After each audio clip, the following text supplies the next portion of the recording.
Hello, hello, hello. What ho! Welcome back to another exciting adventure of The Plain Truth. I'm your host, Travis Finley. I've been Shinola. I don't have any time at all. I have been distracted. I have been looking over footage all morning, and I have so much to do. So much to do. Okay, I'm going to try to blow through this as best I can. These are still shots saved as video. It's a 2-minute video with that many images of this red roof house. Okay, so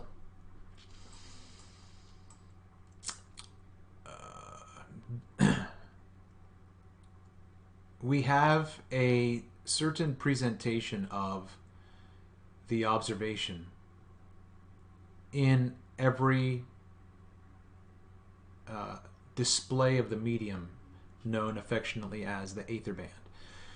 I don't call it the atmosphere because I'm not talking about the air that we breathe per se. I'm not talking about other aspects of atmospherics, right? So when you hear the word Aetherband, you should think of visual observations over aquatic or terrestrial distance.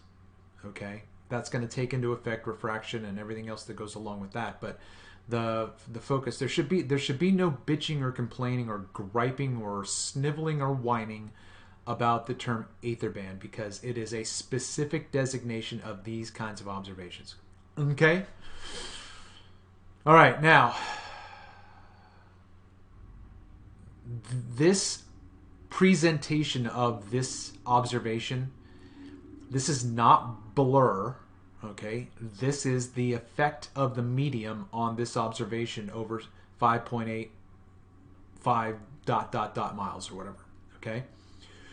Everything is in front of us. The shoreline is in front of us, okay? You can see right below the red roof pavilion here a strip of brown and white that is not the roof. Okay, so there's something below that, and that is compressed to all Shinola. Okay, now the antenna here, or the tower here, is the framing that I use for this shot. So I didn't look up the information on this, but I could almost guess that this is going to be the full optical zoom. Okay, and just a little bit off center here because I try to get the tower within the entire frame. But anyway,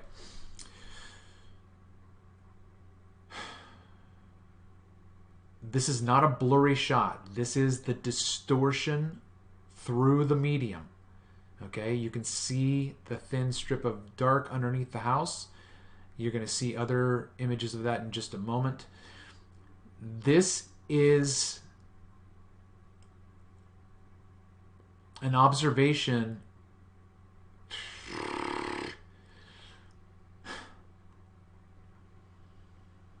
This is what I call looming. If you want to, it's not looming though. Okay, I think I'm just going to leave these frustrations in here. Okay, look. Looming in the world of the globe model is straightening the curve. Okay, so in the globe model, let's say that this is the horizon.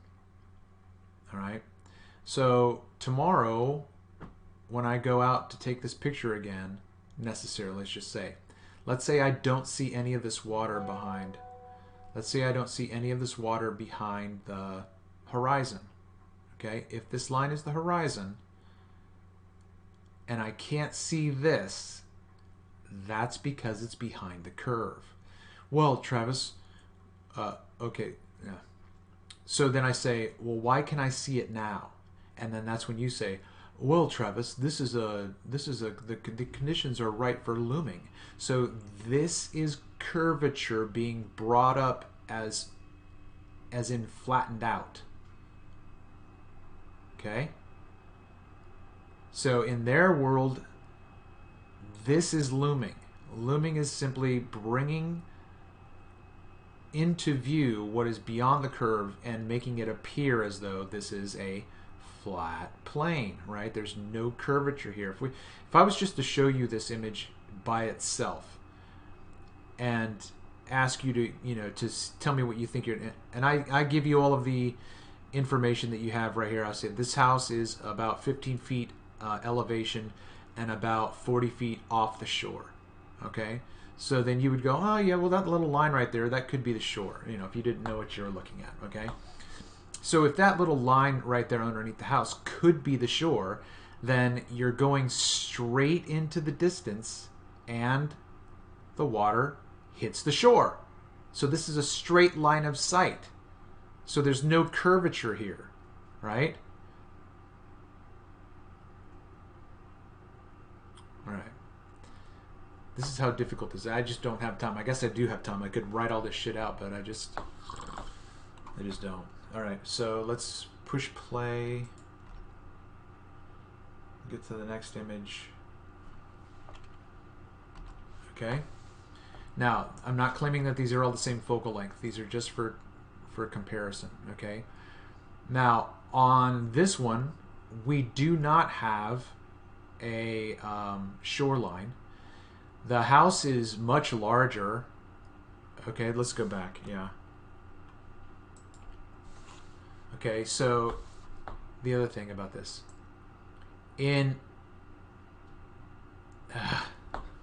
Okay. Yesterday I went out, I took a look outside my door and I thought, these are the conditions for looming. Okay, so I went out and this is what I'm going to see. This is what you are going to see. If you ever have a photograph that is attributed to looming, you're going to get this kind of distortion. You're going to get this kind of lack of clarity. If you want to call it blurry, I don't think that's a great word because usually that denotes the lack of focus. But I guess that works because this is the Aetherband presenting something to us out of focus. Okay, out of focus. Out of focus. It's out of focus. But this is what looming looks like. Okay, this is what looming looks like. It's not a crystal clear image, and you're going to see contrasts of that. Okay, so now look and see how small the house is, right? So we'll go to the next shot. Oops. Oh, that's weird. Huh. I didn't think that was the image that I had in the next one. That's really weird. Okay, there it is.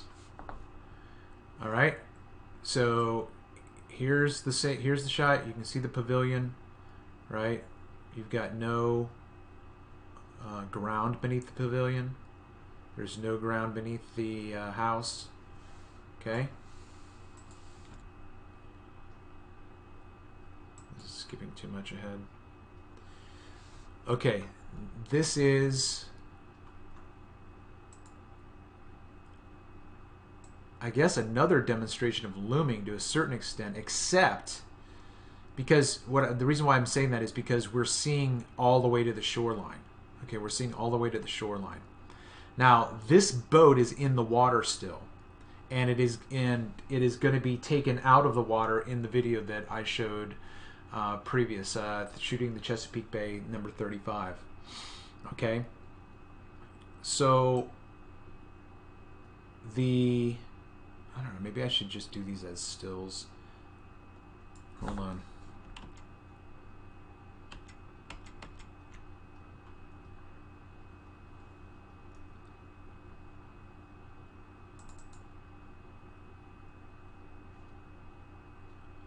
The problem is I'm still not going to be able to contrast. That's why I'm doing this. I guess I could just do that, right? What the heck?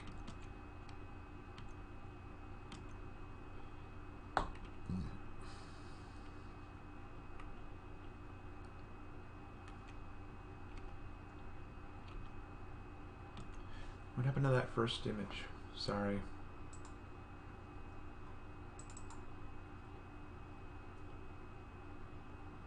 All right.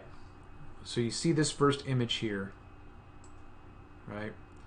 And you can see the shoreline.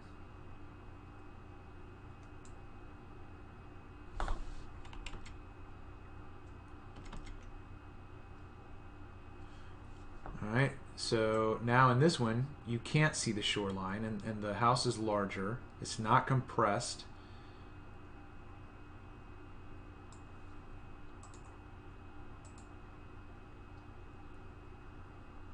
All right, so now in this image, you can not only see the distinctions of the red roof pavilion, but you can also see below it. Now, in the image before, you could see below it, but it was a mirage.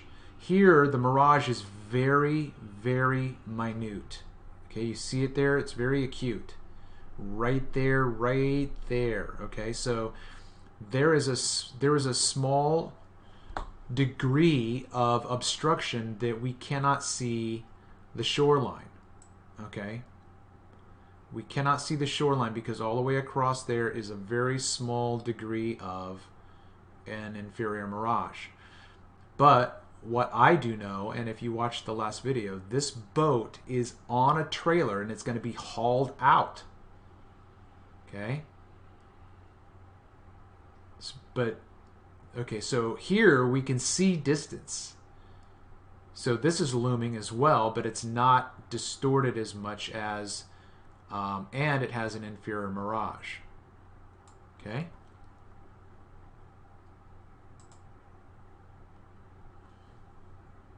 All right. So here again, here's here are the definitions of the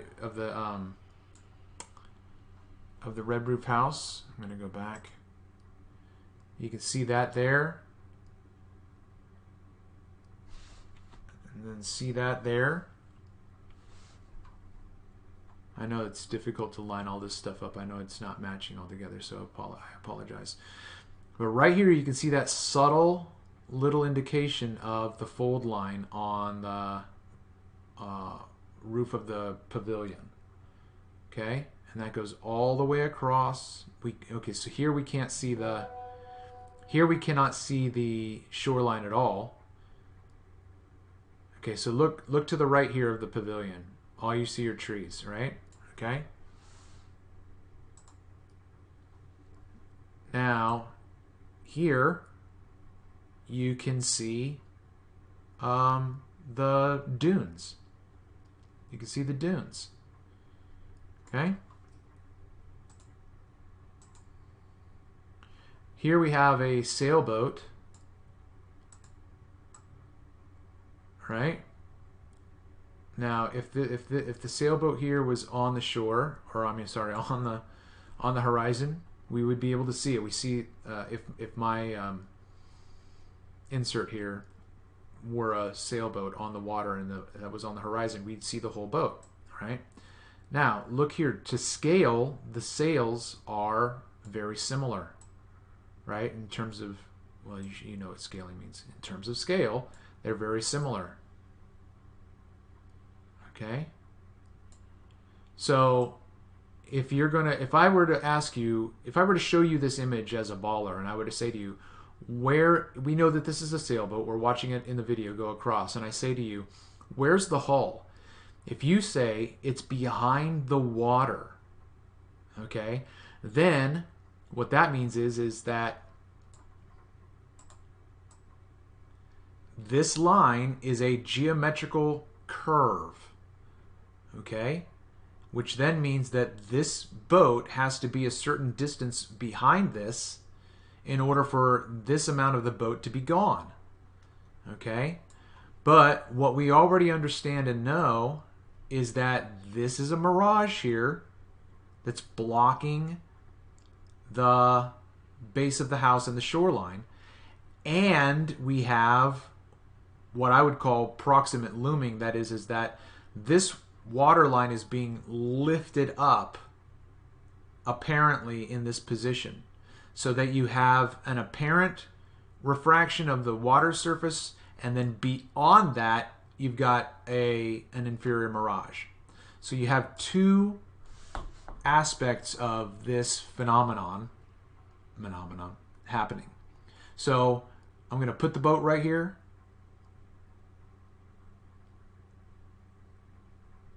That is where the physical boat is, and that is what we should see if there were no inferior mirage or any other optical illusion, right? So let's go back to this, for instance, right?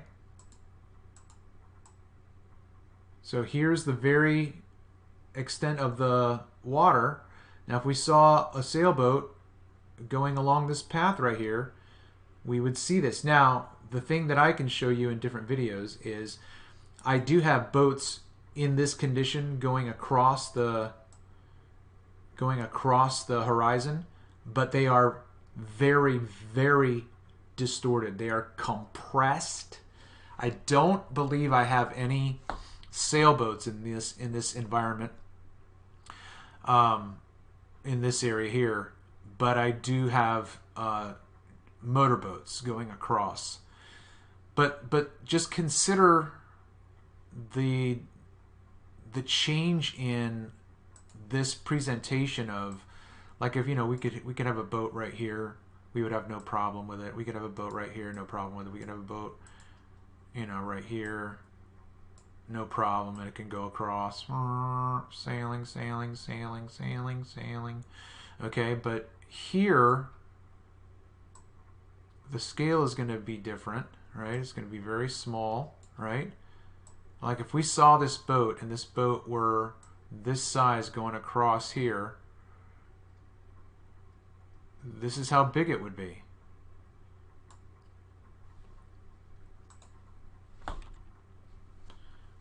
Okay, so again, this is to scale right here, right there, pretty close. Now, I am going to say that it's my opinion that even this sail is distorted through magnification. So it's going to misdirect our interpretation to say that it is closer to us because it's as large as it is. Because look how small and crisp, right? Because this is a clean image cut out. It's got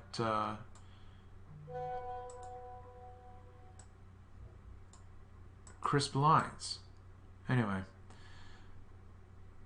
I got to go to work, and I wanted to try to do this as fast as I can, but it's not going to go out today, so I'm going to have to do this piece by piece. But I really invite you and ask for your help and interpretation on these things. But I think what I'm going to show you in the rest of these images is pretty stark and very, very interesting. Again, look at the clarity of the trees in this image, right? So when we have clarity here, we also have a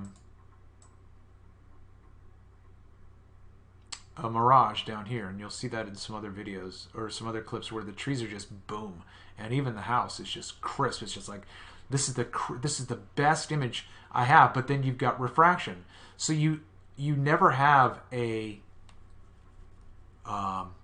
like if I took a picture of something very close, you wouldn't have any miraging, and the picture would be very clear. But in the records that I have of these photographs, nothing is unilateral. There's always something going on.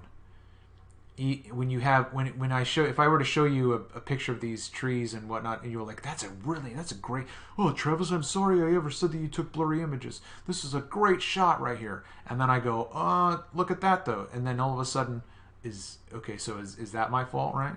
It's that part right here that's all distorted and blurry according to you. That's my fault, but this one's not. Anyway, I'm just rambling right now. I've been doing this all morning, and I got to go to work. So, this is 20 minutes.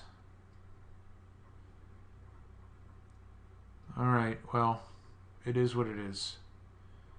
This has been another exciting adventure of The Plain Truth. I'm your host, Travis Finley.